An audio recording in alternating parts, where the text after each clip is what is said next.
Hey guys, this is Krista from the Moratorium. Do you like grisly gore and mysteries? Of course you do. That is why I suggest you subscribe to my blog, Suspended Animation, Dormant Stories Waiting to be Told, where we at the Moratorium offer a number of lurid tales from axemen running around New Orleans to phantoms in Texarkana. And if you're feeling especially generous, head over to our Patreon, where for just a couple bucks a month, you can help the Moratorium grow. And that would be pretty kick-ass. And remember, long live VHS. Sometime in the near-distant future, Earth is relying on two inept scientists to find a way to produce food for Earth, or at least a side veggie dish for the Schnauzer platter. But all they're capable of is some weird sex stuff. So let's send in Harvey Keitel with a very large robot with a tiny, tiny head. That'll fix it. Not. Cue the music. And in 3, 2, 1, I already forgot it. You will be soon as big as a giant, or like all the others, dead. You think I imagined all of it, don't you? You think I'm insane? That's feng shui. A match made in a bathroom. Just floating into the void. Uno, dos, tres. On those trays. Un, deux, trois. Tim, what have you done? What hath thou wrought? I've made us watch a train wreck. Oh, man. I saw Kirk Douglas's old butt. Dude, I read that he wanted to be nude in these scenes. He was giving off a weird energy the entire time. Oh. I think you're meant to think that in the 70s and early 80s, just anyone who saw Farrah Fawcett was just like stricken dumb and just like all they could do is just horn out on her. Uh-huh. Uh-huh. Inanimate object. I mean, like, you know, I mean, we'll get to that, but there's a lot of trivia on Farrah Fawcett, and I only know her from those films that she's really famous for, where she's playing a battered wife. oh, like a Lifetime type stuff? Well, yeah, I mean, she was in Extremities, which was a play before it was a movie. I don't even know what that is. It's a battered wife type story. And then there's like the burning bed she did like immediately afterwards, which was a true crime story. I think she set her husband on fire, who was Oh, I know about that. Yeah, is it like a true story? Yeah. This movie, she's, I mean, they do take drugs a lot, so it does seem like she is on the right page. She looks very tranquilized during the entire thing. I have plenty of questions. Is she a clone? Oh, yeah, there is some weird stuff, like, also Kirk Douglas could be a clone, too, because he has a couple of lines of dialogue that are like, I mean, I think they were just trying to do some type of, like, sci-fi language, you know? Mm-hmm. But he says something like he hadn't been programmed. I don't know. It was a weird line. A better title for this movie would be Star Cuck. Or like Cuck 3000 or something, because there's so much weird sexual stuff going on. There's a line that Harvey Keitel says he asked Farrah Fawcett if he could use her body, because back in I guess on Earth, you're just allowed to, everybody's just fucking everybody. Yeah, that's what was really weird. And this is 1980, I think. Yes. And Kirk Douglas was into it. So we've already stated, I think, that Farrah Fawcett was like in her early 30s during this. She's like 32, I think. And I think she had a birthday on the set. That's right. That's why I know. But Kirk Douglas is like 61. Yes. And he looks like... He's still got it, but oh my God, dude. The costumes in this movie are so gross. I mean, like, Farrah Fawcett looks great, but, like, Kirk Douglas looks like a grandpa. I mean, like, it'd be like, Dad, no, you're not wearing that out. I'll go get the mail. Like, here's the thing. The style of all of the costumes was pretty awesome. I mean, 70s, 80s, that's what you get. But the fit was so weird. Like, they bunched up in weird places, and, like, I could fully see what everybody had going on at all times. Harvey Keitel in, like, rubber pants the entire time and a tiny little ponytail and not his voice. Oh, I've got so much trivia to talk about on this. But here's one straight out of IMDb that you'll love, that Kirk Douglas thought the clothes that he wore in the movie were so comfortable that he kept them after production wrapped. Yeah, that perfectly fits in. They also, towards the end, look like, like he hadn't gotten out of those the entire time they've been filming. Like, even to wash them. Saw so much of his old body. Like, I mean, he's in shape for a 60-year-old man, He's like super grandpa or something. Yeah. But I think I saw part of his wiener. Yeah, I don't know. I wouldn't doubt it. So wait, did you say that he wanted to be nude in the movie? I think I read that somewhere. I've read a lot about this film and watched a lot. There's some behind the scenes stuff. There's about 9 minutes of cut footage that you can watch on YouTube. Oh God, I can't imagine what the cut scenes are. I watched this on TV. You know what I mean? When I was a kid. It's so disturbing, and there's nudity. I mean, Farrah Fawcett, you can see her nipples during the entire movie. Yep. How would you even edit that? Yeah. Man. But I had so many questions, like, so they are the only two on this space. Yeah. They're on, like, they say the third moon of Saturn. But in the description for Saturn 3, it says that they are in a moon within, like, the asteroid belt, which I don't. Okay. This movie did have a lot of problems. I don't even know where to start. Why don't we... Yeah. Let's calm down for a second and start the podcast and let me gather my thoughts. We haven't started the podcast? Let me ruffle these papers real quick. Yeah. Let me get all my notes together. All right, guys. So, welcome to the moratorium. I'm Tim. That's Hi. Jason. There, now we started. Let's get down to business. The brass tacks. Yep. I also have Project Cuck, but Cuck is with the, it's like an anagram or a... It's just a picture. Yeah. It's just like a robot and Farrah Fawcett, like... groping each other, and Kirk Douglas is just like behind a potted plant or something, just watching. So weird. The description on IMDb for Saturn 3 says, 2 lovers stationed at a remote base in the asteroid fields of Saturn are intruded upon by a retentive technocrat from Earth and his charge, a malevolent 8-foot robot. Named Hector. Hector. Where do you have any information about where that name came from? It was about Trojan times. They stole it from that. Oh, I didn't even pick up on that. Yep. I mean, it would have helped if anyone else in the his name's Adam, right? Mm-hmm. Kirk Douglas. What is Harvey? Oh, his name's Benson. Yeah. Well, no, his name isn't Benson. Oh, we don't know what his name is. The guy he killed.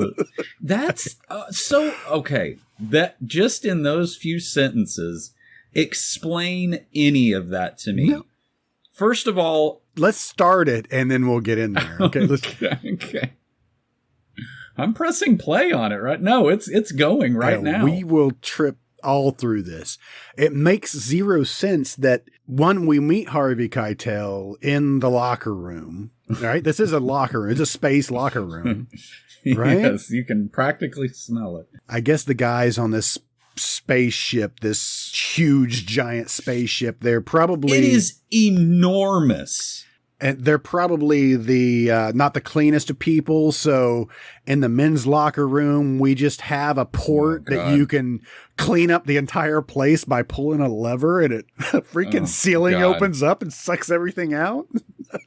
I guess a robot comes and puts talcum powder on your sack for you. Oh, man, that's the future. Obviously, the beginning of this seeing the spaceship go over the Star Wars ripoff. Total Star Wars ripoff, but John Barry was a production designer on Star Wars. Okay, I don't know anything about this movie. I just watched it. I did not look up IMDb. I didn't look at anything, so you're going to have to enlighten us. Buckle up. Okay, this is going to be one shock after another. This is the most boring spaceship going over the camera. God. There's nothing to look at. So bad. A bent pizza pan. Yeah, or like a sombrero, kind of like the underside of a sombrero. Yeah. A giant mushroom. Even the spaceship knew that this movie was ay. And for it to be so obvious, you know, I mean, I guess probably you could look at any movie. I mean, maybe even Alien they've got to show the ship, you know, to establish like where everybody's at. But it's like this one was so particular to have. I mean, it looked exactly like Star Wars, except with a cheaper prop, you know? Yeah. And the model was boring. Why even show it? I did think that the interior is kind of cool looking, but it's like 10 different things at the same time. Like all those black kind of molded interior things were kind of cool looking. But then sometimes there would just be a bunch of like multicolored hoses. Yes. And that was, or like dryer vents. Right, exactly. And it's like, that looks like crap. That looks like my sister's kid did it. Well, they said, now this was filmed in London, I believe, right? And on a sound stage. And they actually had to have a map that they put up for people to find, because they actually made all these tunnels. Not that they needed to. You know, we've seen other movies that were better done with one hallway. They just keep turning back and forth, right? Right. At a certain point, I was like, what room are they in now? Because their living quarters are huge. Honestly, it looked like a Austin Powers, like, set, you know, because it's kind of like groovy too, you know. It's like groovy and futuristic a little bit. Can it be? Beyond opening up into this this locker room, this space locker room. Yes. There's one shot of the ship, this long hallway where people are walking on the ceiling and on the floor, and it was interesting. They've got like old shop vacs or like old vacuums or something that I guess are supposed to be like their personal belongings or something. Like a backpack, but like it weighs 200 pounds. I wouldn't get in this spaceship if it was a toy at McDonald's playground. Exactly. It looks unstable. Oh my God. Speaking of, Kirk Douglas's face looks like one of those like lacquered, like the Burger King or something kind of like, he really does look like a, like Ren and Stimpy painting or something. The strange, weird opening where basically, and he does mention, so this guy who is the captain, who is being called out to the spaceship. We need to send you out in space immediately. I mean, they have been headed towards Saturn for how long? Right. And just all of a sudden, it's like, we need you on, you know, Dock 32, like, immediately. Yeah. I was like, this is poor planning. Exactly. Guys, it's not going to hurt if we're like, takes an extra 20 minutes. We've been doing this for decades now. And such poor planning, too, is that he's going to arrive on this space station right before an eclipse. Right. That they have radio silence for, what do you say, like 40 days? Something like that? Yeah, that's not a good plan. No. And at the end of the movie, you finally get somebody that's checking up on him. After they come out, they come out of this where they actually have radio contact now, and then they send the ship to go check on them.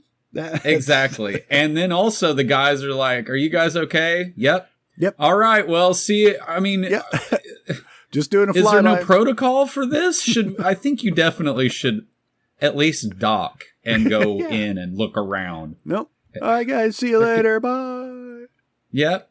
So Harvey Keitel is, well, we don't necessarily see his face until he gets off the ship, and there's a little exchange. Well, I say an exchange. The actual captain says, "Oh, is that you?" And I think he calls him by name, but we don't know because he doesn't, we don't know that it's that guy, actually Harvey Keitel's character that he's talking about. Which they proceed to call him. They call him Benson through the entire movie, which is the guy he killed. That's his name, right? That's what I thought, but in the credits it shows different. So I don't know. Okay. Benson was a very popular TV show with Robert Guillaume. That's right. And Renee Auberjonois. Please, Mr. Dubois. So he mentions to him in this little exchange that you weren't cleared for space travel, or you weren't cleared to do any of these missions because of your mental instability. Oh, okay. So we know right off the bat he's a nut bar. If he's actually talking about the same person. Okay, wow. So in the locker room, our captain actually takes what we find out later to be the brain of Hector. Yeah. He's just got it stored in his locker? Yeah, I guess. It's just a tube with like cauliflower in it. The tube actually kind of looks like Pepsi and Coke used to come in those, containers before they went to the boxes. Yeah, just the syrup. Yes. So Harvey Keitel kills the other guy by jettisoning him out of. He basically like ran him through like one of those potato mandolins, like that you would like slice or like an egg slicer. Egg slicer, yeah. Yeah. I did not expect to see like blood and stuff so soon, That was only 5 minutes into the movie. Are we to believe that he turned to ceramic because of the cold of space? I think it was just a cheap special effect, but it did kind of look like he was frozen and then sliced. So, but if he was frozen and sucked up, then Harvey Keitel would have been frozen, right? Yeah, probably. They're always real loosey-goosey with that in sci-fi. Like, sometimes you could have a hull breach and the fucking whole ship explodes. And then sometimes somebody just turned a fan on high and papers are, like, rustling around, That somebody's looking for the Flex Seal tape and... Exactly. We'll fix this. Let me just put my butt in it. So this movie is the exact plot of The Martian, right? Oh, yeah, of course. And Farrah Fawcett is Matt Damon's character. I'm already further in the movie than I want to talk about. Yeah, well, I need to slow it down, too. I'm like at 7 minutes, and I was like, I didn't even bring that up. I'm at 11 minutes, and I've got so many questions. Like, one, this ship that he flies is the most delicate piece of machinery. Oh, yeah. It's all glass. Yes, and he's, like, hauling ass through some, like, fiddle faddle or something. It looks like he's flying through Cracker Jacks. Is that the only way to get to this freaking space station, is to go through the asteroid belt? I think there's a safer way around this. Yeah. Also, seems like an asteroid belt is a really crappy place to have your like research station or something, because of all the asteroids. I don't even think we should guess what they're trying to do up there, because hydroponics is brought up a lot. Grandpa's horny, and Farrah Fawcett looks like she just like hit her head on an iron railing or something, and she's just wondering how Pop-Tarts work the entire time. Well, that's why I was wondering if she was a clone, because she's never been to Earth. Oh yeah, she's never been to Earth. Why is she hanging out with him? Does she have any expertise? I think she was born on this ship. He was previously married to her mother, and then once she reached a certain age, he jettisoned her mother into space. So these tattoos that they have on their faces. Oh my God. It has to mean something. We actually get a close-up shot on it, but I guess it like tells some information, I guess, because Harvey Keitel notices it right away and he says something to her. Yeah. They look like stamps you would get on your hand if you went to a rave or something. Yeah. Or like the little sticker on a banana. So questions. Yes. Harvey Keitel does say that the reason why that they are on this station was to grow or figure out a new efficient way to grow food. Okay, right. He says Earth is hungry and you're behind schedule. Right, exactly. He's immediately a dick.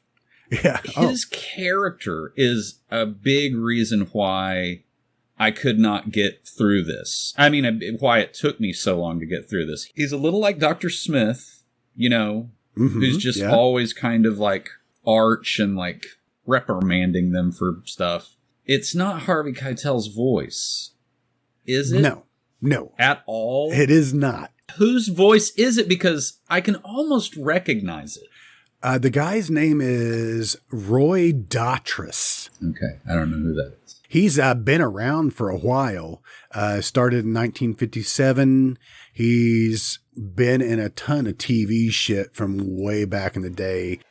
But is he like a voiceover guy? Well, he's done some voice work too. I'll get to that in just a second. Has 132 credits to his name. He's from England. But they changed his voice after the fact because... So let me back up. John Barry was the original writer and director for this film. Let's just start at the beginning. Okay. When you say original, that already is... He was fired after 2 weeks. Oh, okay. Now it's starting to make sense. One of the producers stepped up to direct after they got rid of Barry. And that was Stanley Donen. Okay. Who has the credit for directing everything, but he was mostly a musical director. He directed Singin' in the Rain. He directed Funny Face, Fred Astaire, Audrey Hepburn, Charade, Seven Brides for Seven Brothers. What? You know, and shit like this. So not really the type of guy that you want for your sci-fi. Right. He has no idea. It's just a drama. Yeah. I guess I'm thinking that because the robot, which, spoiler alert, there's a giant robot in this, is just not that scary. Everybody else says it was intimidating. And Farrah Fawcett said she was intimidated by it because it was 8 foot tall. Yes, there is a man in the suit. Yes. But it still took 20 people doing animatronics to get, you know, the things to move, like the arms or whatever. Obviously not his arms. And they created another head for it, which the head of the robot is probably the cheapest looking thing ever. Okay. That was a huge sticking point for me. I was like, all of this other crap about their like relationships and stuff like that is so boring that when that robot shows up, finally to get something going, but it kind of looks like, you know how they have armor that's like molded to look like a body under, whatever Arthur's son in Excalibur. He's got that golden armor that has like nipples on it and stuff. It's basically like... I've got a golden nipple. It's like Batman and Robin. They had nipples. But then... First of all, he turns around and he's got a little metal butt, which is not intimidating at all. It looks cute. Like you want to like, you know, that was so weird when it turned around and it had a little butt. Why wouldn't you just cut that part off? But anyway, and then the head is just it's webcam. Just like the inside of like a cable box or something. Yeah. With 2 lights on it. Well, the original story, and I watched an interview with Farrah Fawcett. I watched a couple of them. One when she was doing with The Tonight Show with Johnny Carson, and they were talking about it. Now, the original movie that was pitched to her was called The Helper, And it was a totally different story than what they actually ended up with, obviously. But the helper was actually, the robot was supposed to fall in love with Farah. Right. The robot was brought to them, and it was given emotions by learning from Harvey Keitel, and it fell in love with Farrah Fawcett. By the way, that is a much better movie because the way that they try to work that in to this is that I could not figure out what the relationship between Harvey Keitel and the robot was, because the robot has an intelligence itself, right? Without Harvey Keitel, correct? Yeah, I think it does to a certain extent, but Harvey has that port in the back of his neck. Right, like that Matrix-y kind of exactly. And that weird thing that they insert in the back of his head that basically I think he was taking information and giving it to, I don't know if he had to have that in there, that it was remotely going to, does he put it into the robot and they share information? I don't know. Yes, all of those But questions. Harvey Keitel is already Mr. Rapey. So the robot is going to have those.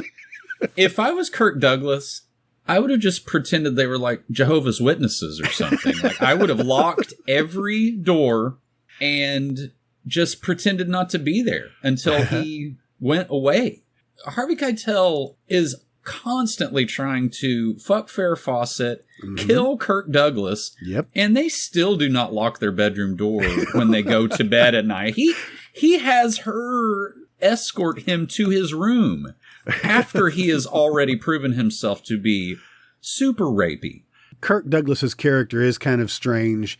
The fact that he starts buying into what Harvey Keitel's saying. Harvey Keitel's saying, hey, you're old, you're past your prime, you're going to die soon. This girl should be with me. I'm taking her because you're not worthy. And he starts believing it. He's like, I'm not worthy. I'm going to drop some ecstasy and we're going to have a fuck party. I guess just like hardcore boning a girl that is like Summer. I watched this with my wife. I'm at like 15 minutes in and she walks in and says, why is she showering with her dad? And I was like, no. I had to explain the first 15 minutes of the movie. And she's like, let me stop you there. It's more like grandpa, right? Yeah, exactly. Just a generation away. Yeah. That is pretty. And that part of the story is interesting, that she's like with an older guy. But I don't know if they had gotten a different actor other than Harvey Keitel. I mean, he's just instantly like, if you saw him in a cast of characters, you'd be like, oh, well, he's the bad guy, I think it's that tiny ponytail. But he's evil, right? Yeah. Just like right off the bat. If he's the same guy that our captain was talking about, he's mentally unstable. Right. He did just kill that guy. Okay, I know I'm getting ahead of myself, but let's just talk about the shower scene. Yeah, let's just talk about the shower scene for 10 minutes. They actually have multiple heads in that shower. I mean, they're stolen out of Motel 6, but I count 4. It is the future. Yeah. But meanwhile, they have to get in some weird UV room thing to like, I don't even know what that I think it's a decontamination thing from coming out from the outside. And I thought that was kind of neat, the lights. Yeah, pretty standard stuff. The sets are huge. Yeah. Now, them incorporating the actual rocky texture of that they've built. This is like Dr. Evil's lair into the volcano, right? Yes. It is a Bond villain spaceship. I'm sorry. I got to get back to the crux.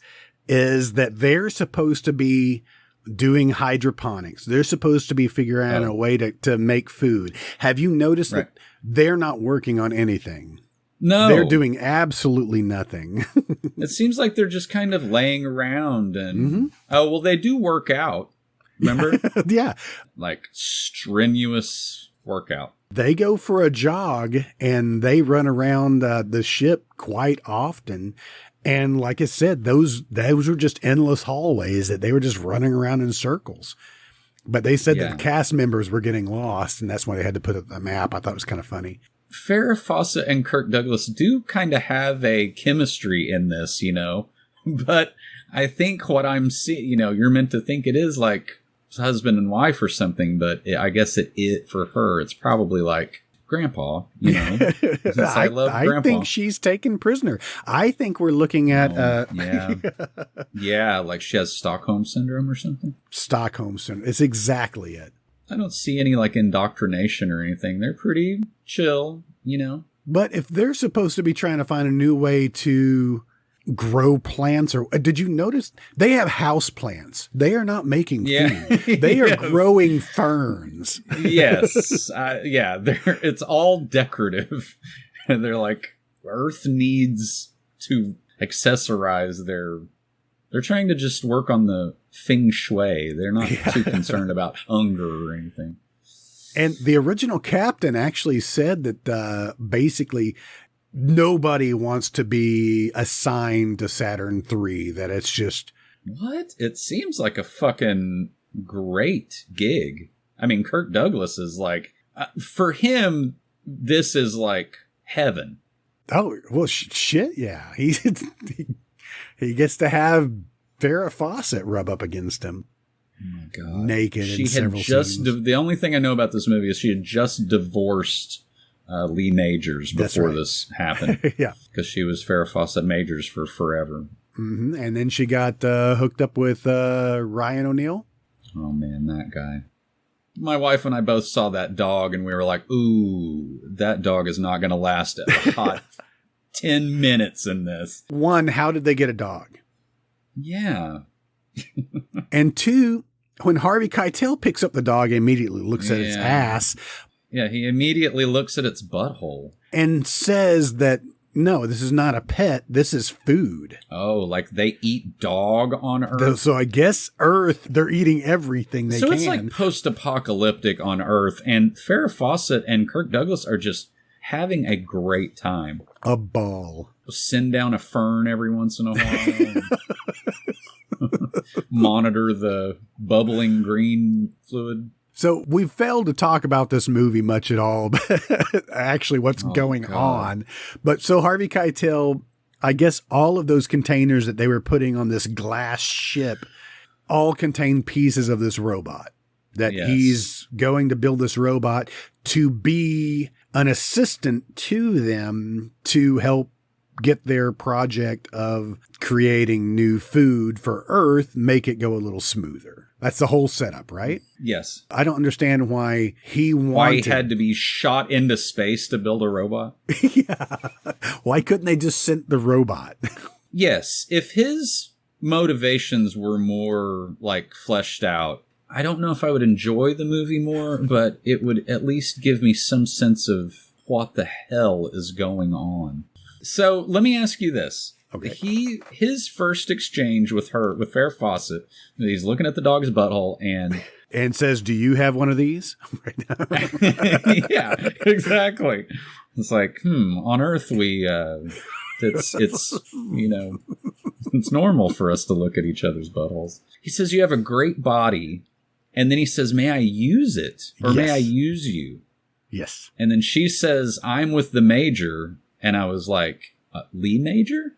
But then, no. So is that like a thing? Anyway, he says for his personal consumption only? Right.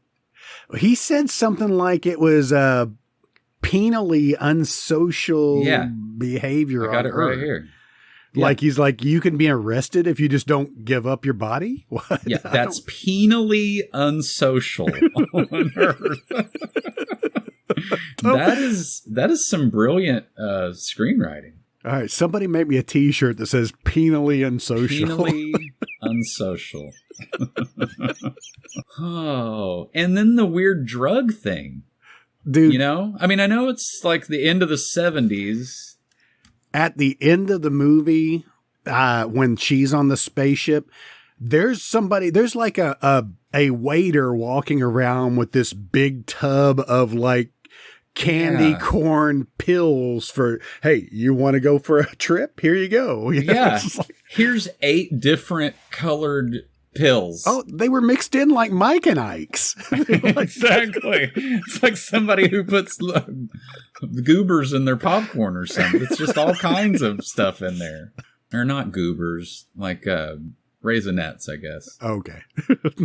You ever had Raisinets and popcorn together? Yeah, it's a good mix. Hey, can we take a little break? Sure. Hey, freaksters and freakettes. It's Tim from the Moratorium. Do you like the sweet sounds of our witty banter in your ears every week? Well, head on over to our Patreon, and for only $3 a month, you can get even more. In the director's cuts of our movie episodes. On average, that's 20 minutes more of our wisecracking, jive-talking, and lip-flapping laughter straight to your earholes. Go to themoratorium.com and click on our Patreon link, and you'll find 5 awesome tiers with tons of goodies. You can also find our Teespring link on the website for even more awesome merch. Thank you for your support. Now on with the show. So back to the movie for a minute here. Let's nothing's talk about going the on. movie. Okay, come on. Everybody's watching everybody, you know? Oh, yeah. Like, you get a glimpse of Kirk Douglas and Farrah Fawcett kind of having sex, and it's just her face, and he's kind of like, you know, like kissing her neck or something, and the look on her face is just like, oh, just lay here and wait for it to be over. And she's thinking, how are dogs made? Yeah, exactly. What does dog taste like? But anyway, that fucking workout scene, she's got a ab roller that I think ab rollers were even more futuristic then than the one that she had. She has like last year's model. It just looks like 2 lawnmower wheels with like a handle on it. They couldn't even. Yep. And he's jumping rope. Like it's not. Actually, he looks good jumping rope. Yeah, except for he is obviously not wearing underwear and is in like some type of thin velour. And the fact that they had carpet, I was like, guys, it is the future. That carpet looks disgusting. And you have a dog that's probably peed all over it. Oh, yeah. But, oh my God, him jumping rope with those pants was unacceptable. That's where I started to think, Tim, I am going to watch the rest of this movie, but it is under protest. And they're watching like morning TV or something. Their life is just amazing. So we set up pretty quick after Harvey Keitel gets here that they cannot talk to Earth for 40 days. So they're... Right. Immediately. They're cut off. So communications not available. Right. They're using eclipse like a verb. They just got eclipsed. I just got eclipsed. Now, Harvey Keitel, when he meets up with Farrah Fawcett, she says something like, you don't sleep much, do you? And he's like, oh, I sleep. I take a couple of these. And he says they're blue dreamers. Yeah. Which just looks like Tic Tacs. He gives her a Tic Tac. They're basically like Ambien or something. Later, when they take one, they split it and take it. Yeah. They're saying it's more like ecstasy. Exactly. That's what I was thinking. And they're blue. She asks Kirk Douglas if he's ever taken blue dreamers before. He's like, well, these look like some other pills I take. You ready to get it on? Huh? Come sit on Grandpa's lap. Yeah. Come look at Grandpa's moose knuckle, which he has during the entire movie. Ugh. Now that's all I can look at. I thank you for bringing that up because I can't stop looking at his crotch. This is your party. You wanted to watch this. But yeah, he's snooping on them because there's closed circuit television cameras everywhere on this. Everywhere. It's a voyeur's dream. It's like he's waiting for her to do something with Harvey Keitel, but at the same point, yeah, well, he's upset about it, and I don't know. Yeah, upset, and then contemplating his own vitality. Yeah, if this were on like say Pornhub or something, it would be a very different situation. Yeah, that sort of makes sense. I kind of like that storyline. Again, it would work if Harvey Keitel wasn't so instantly just slimy bad guy. You know, if it was anyone slightly more attractive than him, it might work better. But she's even grossed out. You know, she's like, no way. I'm sticking with Captain Grandpa. I'm watching them jog around the ship, and she doesn't have a bra on. That can't be comfortable at all. Nope. She was very popular when this movie was being made, and they wanted to show as much skin as possible to get the kids into the theater. It didn't work. Yeah. Was this a flop? It was a flop. I thought you were talking about his crotch again. Something's flopping around in there. I did not need to see that jogging scene. Nope. You're like, I'll just concentrate on her, Yes. What's a bad workout outfit is a sweaty see-through turtleneck. And velour pants. That you've been wearing for 10 days. He has not changed pants. No, he has not changed pants. Later on, he comes in a different suit than he's been wearing. And he looks like he's wearing like the female Dr. Monkey's suit from Planet of the Apes. Great. I mean, it actually is pretty cool. But again, they just don't fit right in all the wrong places. I think that what Kirk Douglas was trying to do in the scene where they take the pill, so they split the ecstasy, and I think he's trying to seem hip. Right. They had a whole conversation about waiting until Harvey Keitel's gone, and then they'll drop it, and then they'll have a good time. Yeah. But now he's worried that Harvey Keitel is going to end up getting with her, so he's trying to seem hip now. Yeah. I kind of got that too. Yeah. Okay. I like that. Well, there is a scene that they cut out. This goes on for quite a while. I'll post this on the website. I'll post it on our YouTube page as well. There is a scene that they cut out where they start getting real weird because of this pill. Oh, okay. Yeah.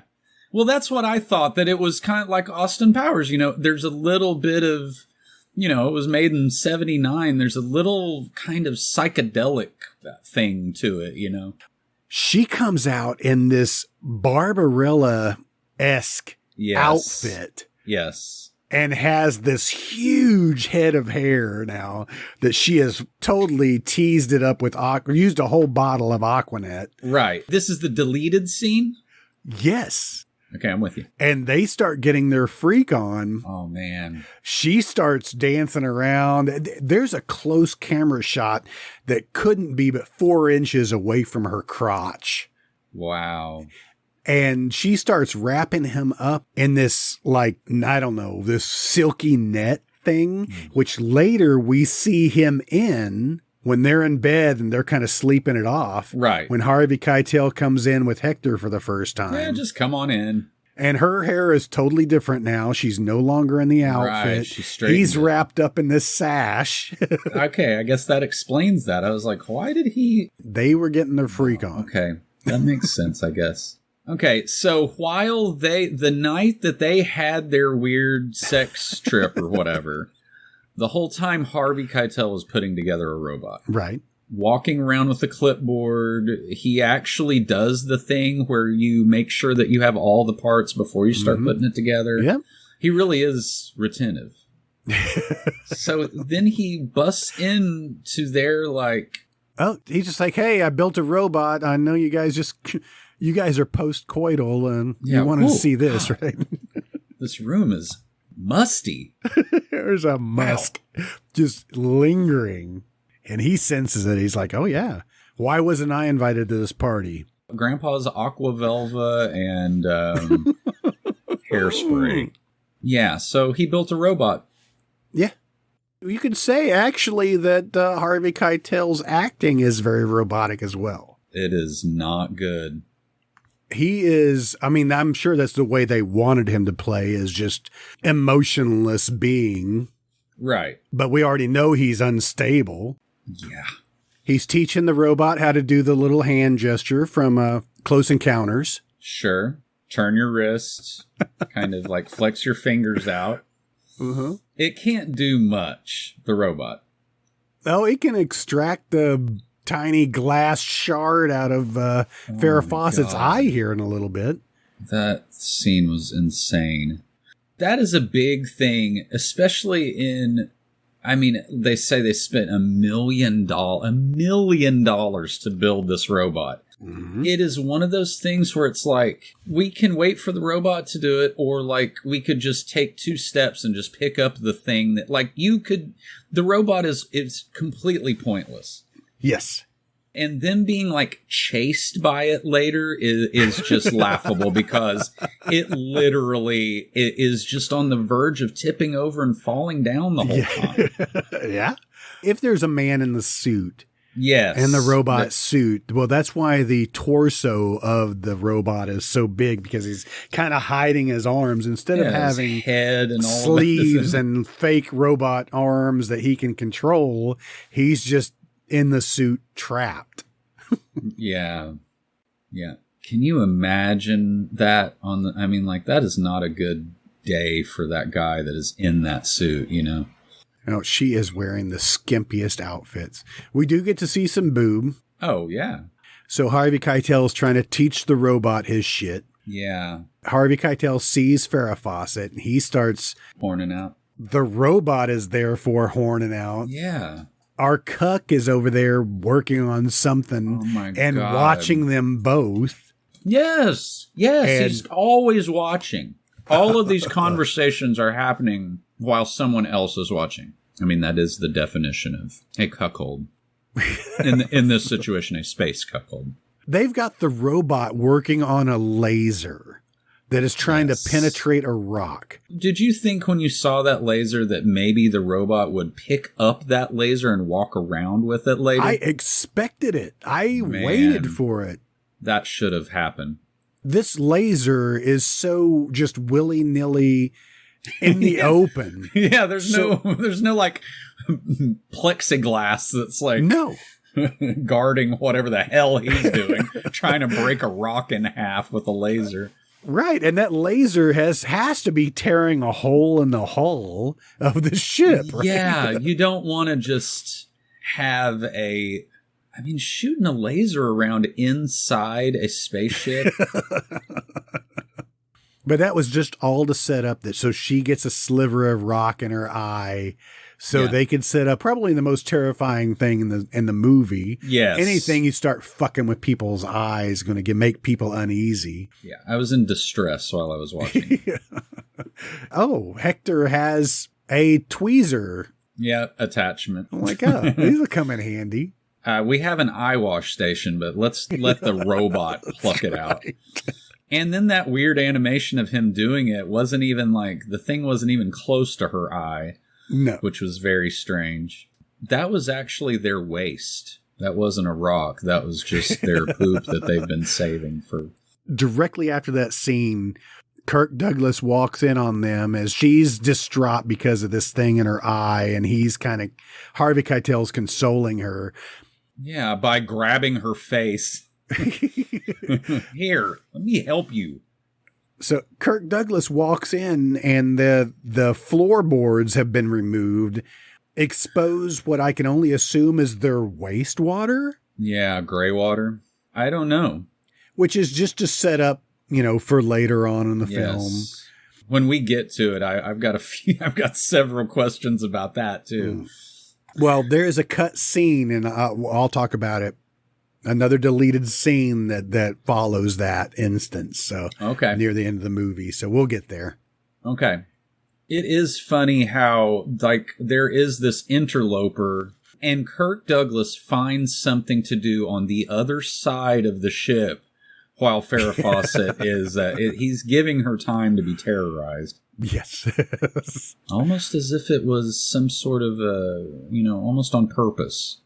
Well, he does this later when he says he's going to go out to do some mundane task outside in a spacesuit. Yeah. And leaves her with this robot. Yes. Leaves her with Harvey Keitel. Yeah. Almost as if he wanted something bad to happen. Well, we'll talk about it here in a second too, but I got to break down this scene real quick because Harvey Keitel's trying to get the robot to talk. Yeah. He's like, yeah, I know you have the ability. Why won't you talk? And he says he's not ready yet. So he's using a 5-button keyboard to communicate with Harvey Keitel. So the robot's talking to him and says that he knows, because he's had Harvey Keitel's thought, he knows he is a killer. Right. And he tells the robot to blank that information. Right, like delete that word. He also says this later to Farrah Fawcett. It was like, I can blank that memory for you. Yeah. So I'm still confused because of maybe it's that port that he has in the back of his head. Yeah. Something is... He retrofits Kirk Douglas later with one of those ports. When Hector grabs her, and holds her up. Oh, yeah, yeah. Kirk Douglas, again, he's like a mile away. He does like a Mannix jump or like a Captain Kirk jump off of it. Yes. It's only like 4 feet, but it's like... I'm surprised he didn't roll out of it. I know, exactly. Like, get that stunt guy out of there. I want to do it. I got this. I'm Super Grandpa. So before that scene, though, Hector was out with Kirk Douglas. Oh. The deleted scene shows him taking the robot with him to go do whatever mundane task. Well, yeah. He just slows down in their little spaceship rover that they have. Okay. And Hector gets out of the rover to go do something with the spaceship that Harvey Keitel came in. And Kirk Douglas is trying to get the Hector to get back in the buggy, and he refuses. So Kirk Douglas just leaves him. Right. And that's when the robot comes back and attacks her. Gotcha. So it was really weird, and I understand why they cut it, because now you're like, well, how far out, it doesn't tell you how long that Kirk Douglas has been out there. Right. And it gives you kind of a taste that, like, the robot, there's something not right with the robot. Yeah. This is the scene that I'm actually in right now, that the robot kills the dog. Yeah. Basically, like, chops it in half.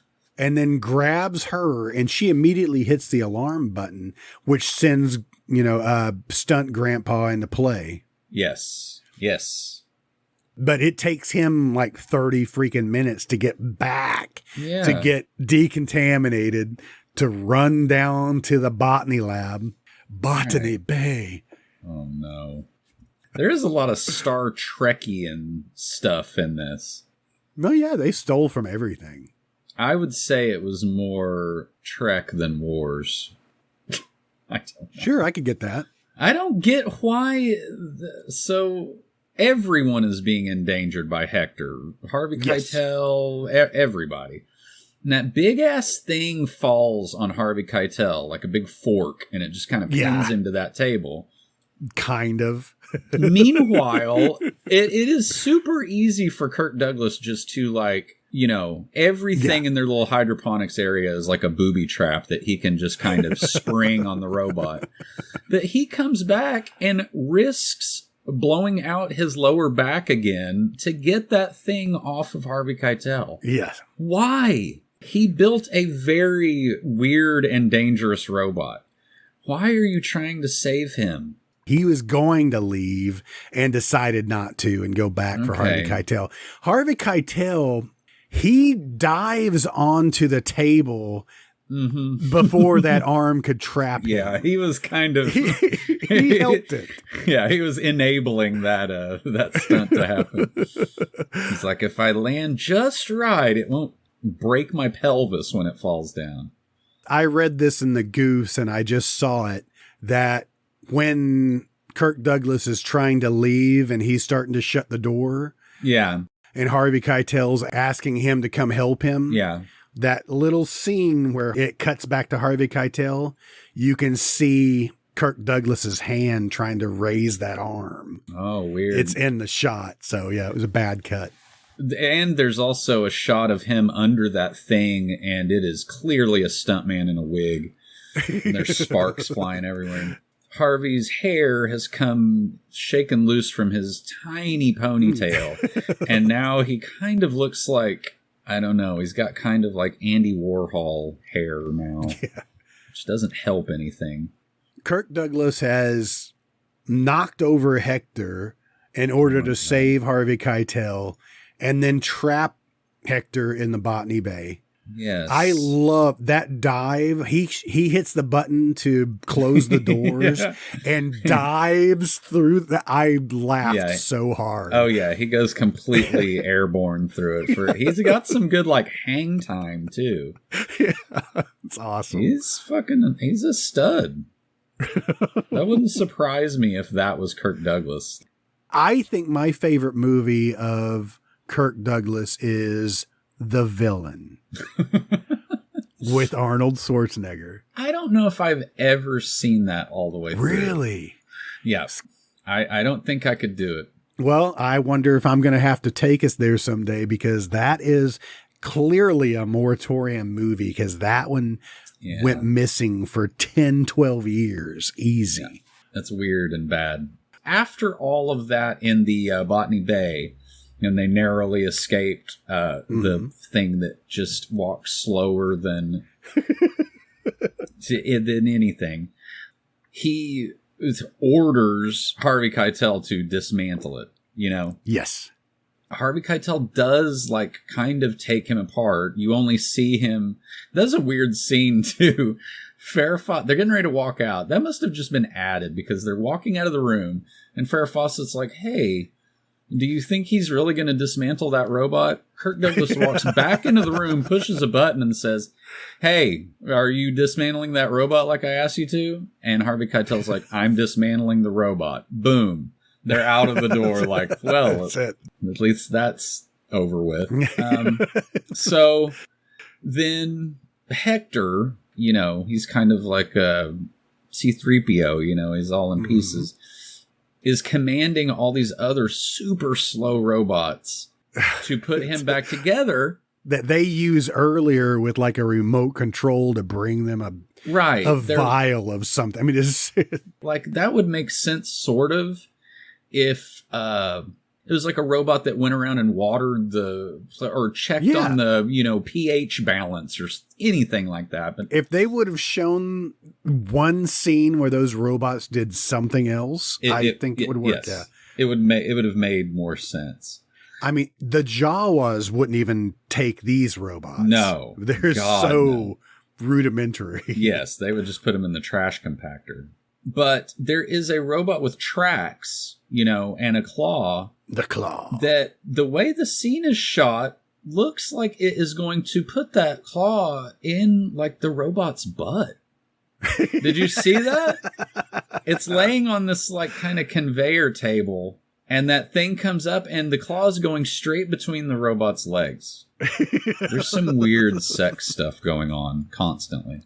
And I'm sure because they wanted to make this look futuristic, that all of these robots are being still controlled by the same 20 people to try to put this thing back together. This was actually shot in reverse, and the trivia explains this, that the robots were actually taking apart, but they were putting it in reverse to make it look like these two little robots are helping each other. I felt a tear of endearment when I was watching this, saying, look, they've got buddies. The alarm sound that Hector makes is really annoying to me. Yeah, and when and when it does that, I'm old, so I watch everything with subtitles on. It says in brackets, robot alarming. Kind of made me laugh. But then I was like, oh, that is an annoying noise. Boo, boo, boo. The robots help put Hector back together, including this big brain. It's like a bunch of brains. It's like how tennis balls are in that, like, tube. There's like 6 or 7 of them. And they were all marked Abby normal. Yep, that's what it looks like. Or that's what we're finding out. They really went overboard, I think, on this, the life juice of the tubes. They get to see that scene over and over again. I know. That looked very silly, too. I mean, they just look like crazy straws or something, you know? So what we're to believe is that even though the brain was removed from Hector, the head was still attached to the brain. Therefore, the brain is able to remotely control these other robots to put them back together. Oh, Tim. That's it, right? I think you're giving it too much credit. I think it's just bad. I just realized anybody can go anywhere. We're coming up on the scene that I resent you for and probably will for the rest of our relationship together. They just lay down to bed. She is in a skimpy, like lingerie. And so is he. Yeah, he's not wearing, we will soon find out, anything. Yes, the fight scene between a very naked Kirk Douglas. If he's wearing anything, he's wearing one of those weird, like, what do they call them? Like pasties, but for your wiener, I guess. Just so when he is strangling Harvey Keitel, his dick isn't rubbing up against him. They're hiding his boner, right? Oh. I mean, he is a buff old man, Yeah. But come on. I think Harvey Keitel was almost getting off on being choked, too. Yeah, he's like, man, that guy had a grip on me. Holy shit. And just when I was starting to get mad at you, I was like, he made me look at Kirk Douglas's butt. Harvey Keitel is kind of trying to drag Farah away. Yeah, he's just like, I'm taking her to Earth. She's mine. Exactly. And fucking Hector pops out from nowhere and chops his hand off. And I was like, oh, okay. Now you've got my attention again. But there was a scene that was supposedly cut where Hector is dismantling Harvey Keitel. Ooh, really? So, like ripping him limb from limb? I guess so, because we see a small scene later where Hector is wearing Harvey Keitel's face. Right. And now using his voice. Right. Which is great. Oh, it's probably the best scene in the film. It's coming up. I kind of wish that he would have kept wearing the face. Oh, absolutely. Throughout the rest of the film. It's already rated R. Yeah. After the hand thing, okay. So now I see where your scene would have gone, because when they catch a glimpse of him, he has just got like ragged pieces of like bloody flesh on his claws. It's awesome. I saw this smear of blood on his leg, but yeah, the flesh hanging from those clamps. Yeah. Clamps. Yeah, his hands are like the only threatening part of the entire robot. So this is kind of, well, you see the flesh hanging down too, because they're kind of in the underbelly of the ship, straight from aliens. From aliens, yeah. Right?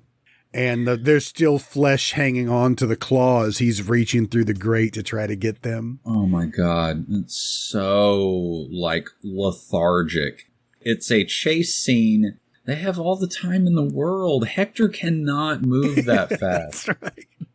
And they're like, oh, we can't get away from him. Kirk Douglas is like, he's always one step ahead of us or something. It's like, no, he's not.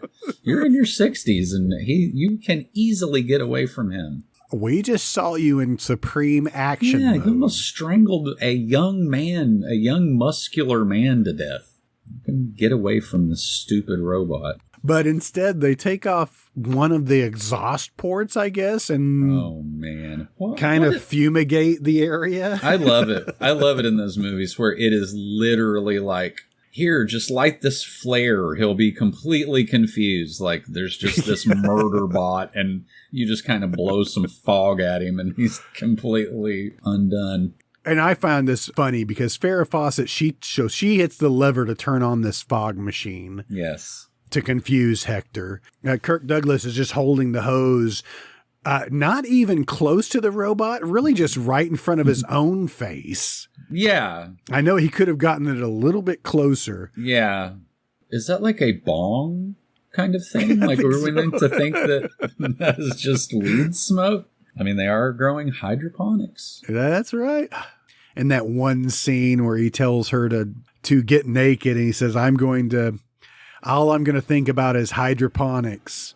Yeah. Hydroponics. Mm-hmm. Hydroponics. Then he tackles her onto the bed. Right.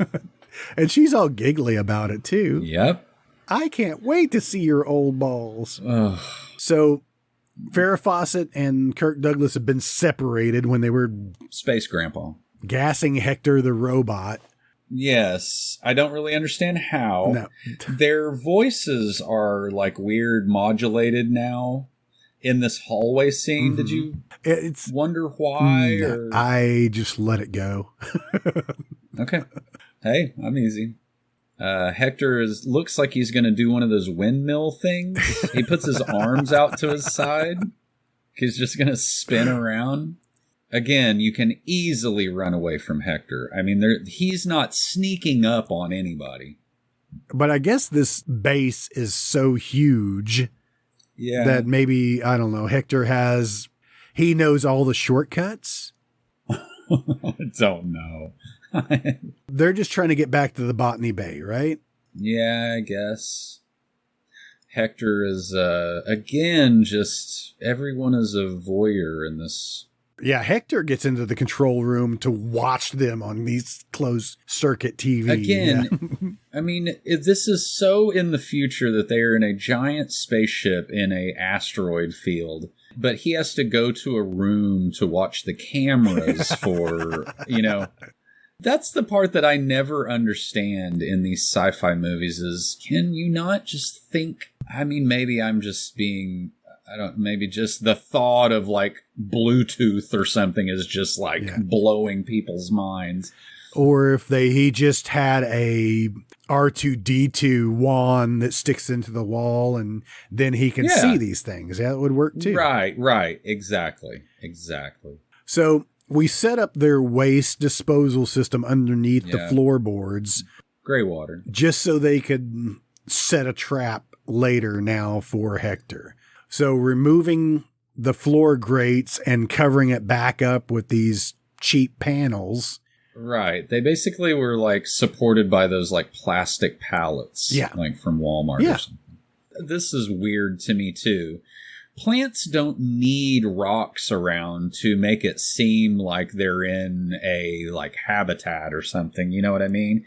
But, the botany room, they didn't take an entire cave system from Earth and put it into a spaceship. They made it up like it's a theme restaurant or something.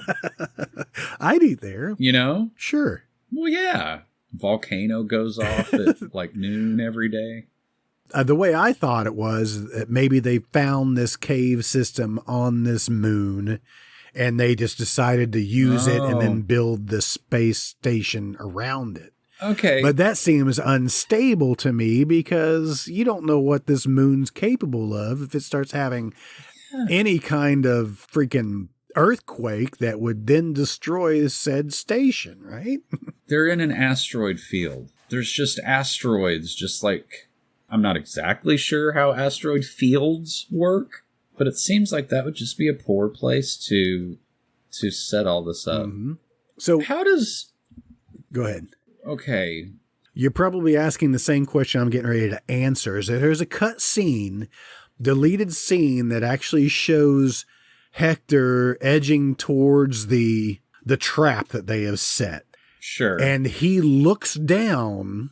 I don't know if it was portraying that he could tell that the floor was hollow. I think so. And then walked around it, but that's what the scene that they deleted made you think. The version that I'm watching, he dropped one of those like fake rocks and it broke through.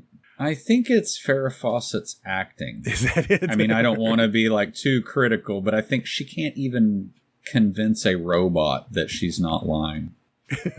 So transparent. She's like, all of a sudden she likes him, I find this amusing when Hector gets himself out of their wastewater and it's like he's just covered in what I could only assume is space toilet paper, right? Yeah.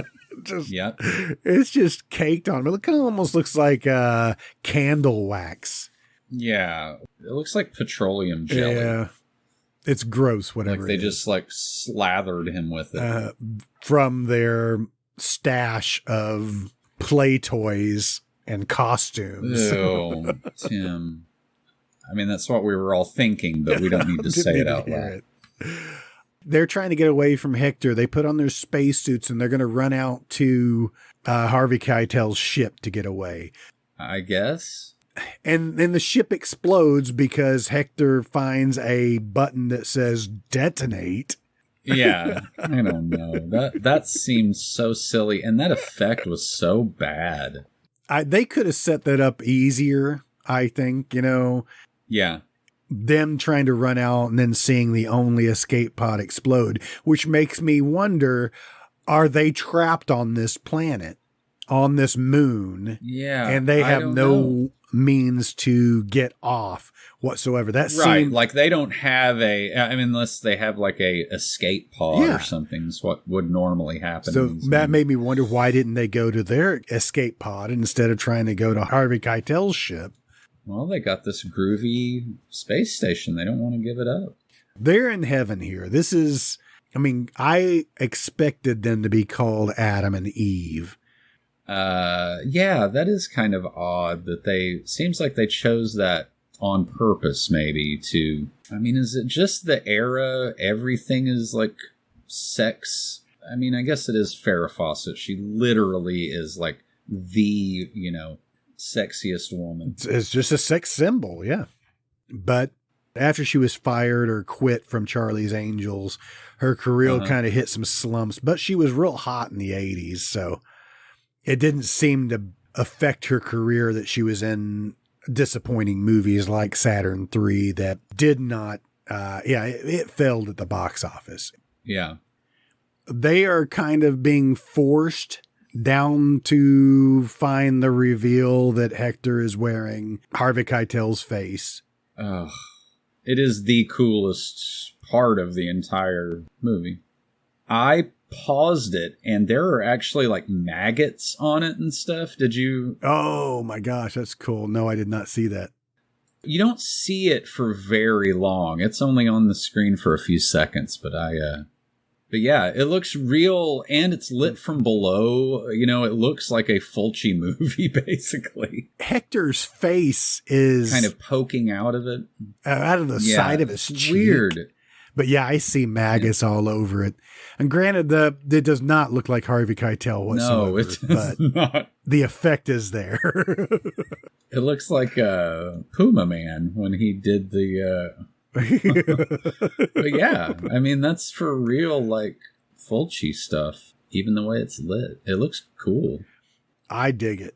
So that just kind of fades to black to say that now they're being held captive by Hector. Yeah, Farrah Fawcett faints, but you don't see what happens to Kirk Douglas, and then he's waking up like, I don't know what happened there. They're just so shocked that he's got ripped Harvey Keitel's head off. It's beautiful.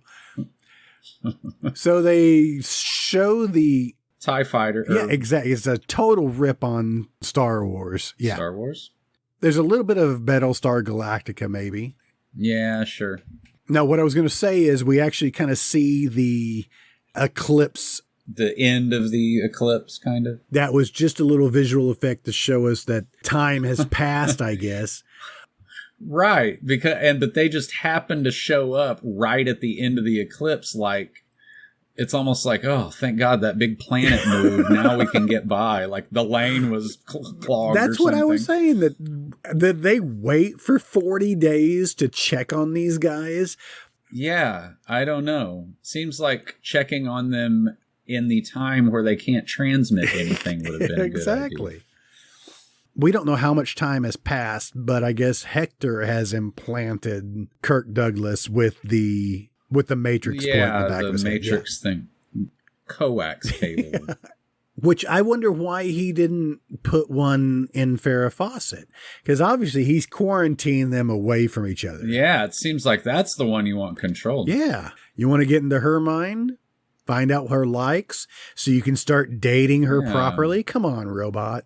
Exactly. Yeah. Find out what she's into. Does she like fondue, the band bread? I'm just guessing that she likes both of those things. And then this scene made me laugh. Well, we talked about it already, but it's like, so you guys okay? Yep. Everything's fine in a weird voice. I mean, they obviously know. Is he trying to do a Kirk Douglas imitation? Because it sort of sounds like Kirk Douglas. Yes. You know? I guess Hector has now just mimicking everybody. He even does her, doesn't he? Yeah. Yes, he does Alex's voice. I forgot about that. And so they feel utterly trapped that now this slowest moving robot ever is holding them captive. Right. And they can't escape it. And now it wants to learn everything that Kirk Douglas knows. Right, about hydroponics, apparently. I guess. And what Farrah Fawcett's into. Before Harvey Keitel before all of that, did you see that he actually took a big handful of pills? Yes. Just random pills. All the flavors of Mike and Ike's. Yeah. Like a Valium, a vitamin, a Tums, or like a Zyrtec or something. That's good. He took Lactaid in case he wants like a piece of pizza later or something. When maybe he should have taken some penicillin. Yeah. Yeah. Because space herpes. That's right. So Grandpa gets his action vest on, and now he's really ready to take on the robot. The end of this film made me laugh so hard. Just baiting Hector. The, like Naked Gun takes that he does with the thing in the back of his neck. He's like, oh, one more thing. Like he keeps on turning his neck at the very last second. Hector just wants to stick the port in him. He's like, will you just sit still for a second? Don't make me scissor your head off. And then Hector did not repair the floor whatsoever. So it's his fault. Yeah, it really is. He is not a good robot. He's not very smart. Well, that's why he's trying to get the smarts from Kirk Douglas. I guess so, yeah. I gotta steal your smarts. Turn your head around. Hold still. One more thing. I was wondering. He runs up and grabs what looks suspiciously like a lightsaber out of a cabinet. Yep. Did you see that? I'm not sure what that is. I don't remember. Was that the bomb that he's trying to... Hang on, let me get a bomb out of the bomb cabinet. Right. It was just right next to, it was just a box on a wall. Yeah, it was in the life-saving bomb cabinet, just like you said. Yeah. But tackling Hector into... Oh my gosh, you can tell that is a horrible stunt man pushing Hector into the water. It is very, very apparent that is not Space Grandpa. Kirk Douglas tackles Hector into the cesspool and detonates the bomb. We see pieces of Hector flying around everywhere. Where are the pieces of Douglas? Right, exactly. I saw a shape that was kind of flipping around in the air, and I was like, is that Kirk Douglas's wiener? But then I was like, oh, it's just a part of the robot. He killed himself by blowing himself up, and there's no evidence of blood or anything. No, just pieces of Hector. Pieces of Hector. It's a poem by E.E. Cummings, I think. When she's talking to Hector while Kirk Douglas is getting all that together, there's just a random collection of hydroponic stuff behind her. It is clearly just giant containers of, sour diesel and Afghan Kush or whatever. It looks like there's even some edibles with a rainbow tape across the top. Earlier in the beginning of the film, I swore they had a pot plant in their little domicile. I know. I was looking for them. Yeah, we're saving Earth. That is funny, though, that there's no food to speak of. It literally is hanging plants. I mean, and maybe they're doing that for oxygen, but it seems like they should have some broccoli going or yes, something. Exactly. Since they're going to eat dogs on Earth because they are starving. Why are they not breeding pets then? Just for consumption? Yeah, exactly. So that's the end. We actually close with this weird spaceship, and this is where I was thinking a straight out of Battlestar Galactica. Yeah. The nose of this spacecraft. It's very stupid looking. Yeah. Which I guess they're taking all of these people back to Earth. So now Farrah Fawcett is making her trip to Earth where she's never been or never seen before. Yeah. The atrocities that are in her future. Yes. She's like, oh, can't wait for my first dog sandwich.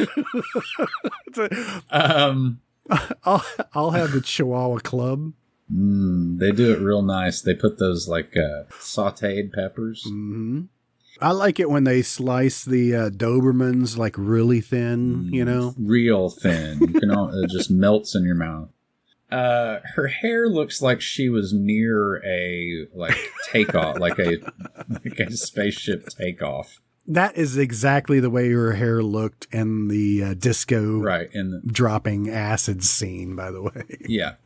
Let's do this quick end scene, since your face looks the same in every scene that you're in. So they're going to Earth, but Earth does not look in good shape whatsoever. No.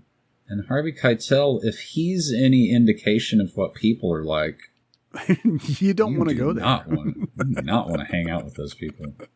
All right, so that's Saturn 3. Wow. You're welcome. I mean, I remember watching this on TV, like afternoon TV, which now I can't believe. Did I see nipples? I mean, did they cut all of that out? They had to. They probably blurred them. I don't know. Yeah, mosaic her nipples. Back in the 80s, maybe, they were... If you look at Charlie's Angels, they were showing all sorts of cleavage. Sure. But whose nipples were portrayed better, Kirk Douglas or Farrah Fawcett? I honestly can't say. I think what we have to learn from today's show is the term moose knuckle. Yes. There's just no other way to describe it. And it was in full force. It's like he gave himself a front wedgie before he started every scene. Well, that was a movie. I mean, it was on film and they paid actors to be in it. Two lovers stationed at a remote base in the asteroid fields of Saturn are intruded upon by a retentive technocrat. It's not a real thing. Weird sex stuff in space with a giant robot with a tiny butt. Yeah, that's right. Anyway, all right, guys. Well, that wraps up Saturn 3. Let's shut this bitch down like we always do. Okay. Jason, why don't you tell everybody where they can find us? We are at themoratorium.com. Why are you being robotic? I don't know. You can find us. The movie we just did not even have a robot voice it's just, in it. Boo, boo, oh, God. Boo. That does get irritating after a while. No, it would have been better if they gave him a voice. If Mel Tillis would have voiced the robot. God. What if he had like a comedically redneck voice? Look out. Hey guys, what's going on? That actually would have been a lot creepier. Can we make a cut where we voice the robot? Well, that's what we're doing now. Hi, my name's Hector. Hey. I just chopped your hand off. Do you need any help with that? All right, guys. Well, hey, themoratorium.com. You can find a link to everything.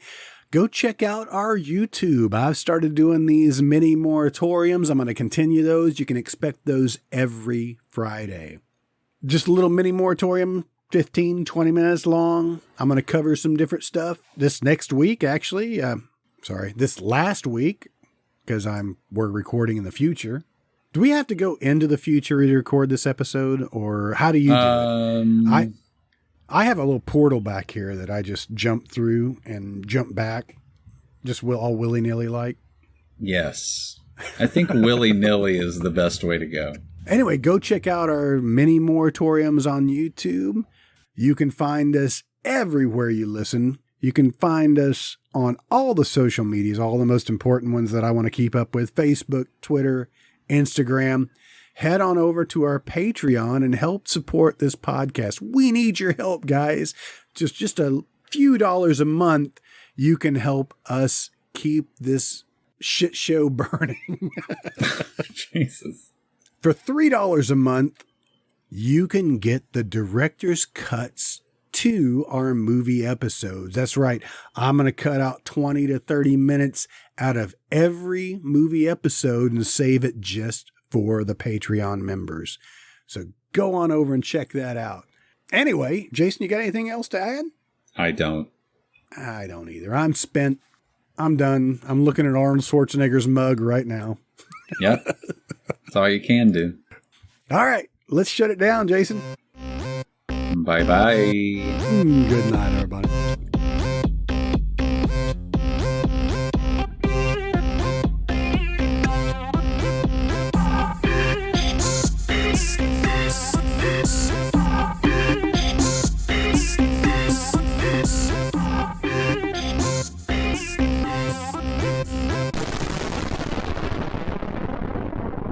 You've been listening to The Moratorium, an MT Cornfield production.